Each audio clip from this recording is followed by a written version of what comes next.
আরে না না, অনেকদিন ধরে তো আমার পড়তে বসাই হচ্ছে না। এবার দেখবি আমার বন্ধুগুলো পাশ করে নিঘাত উপরে উঠে যাবে আর আমি একই ক্লাসে গাঁটটা খাবো। এবার আমাকে মন দিয়ে পড়াশুনো করতে হবে, সবাইকে দেখিয়ে দেবো আমিও পারি। কিন্তু কি কি মানে পারিটা কি?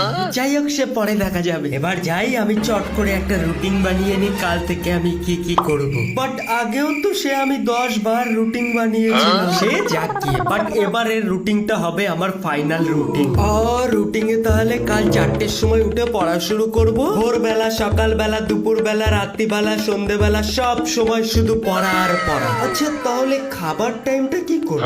খেতে খেতে খেতে খেতে পড়ে না। তাহলে কাল থেকে আমার জীবনে শুধু পড়া পড়া আর পড়া। ও আচ্ছা আচ্ছা, আমার তো একটু আবার বডিও বানাতে হবে। আরে বডি বানাবো, দেবলিনাকে ইমপ্রেস করব, নাহলে এত পড়াশুনো করে ক্যারিয়ার বানিয়ে কি লাভ? পরের দিন সকালে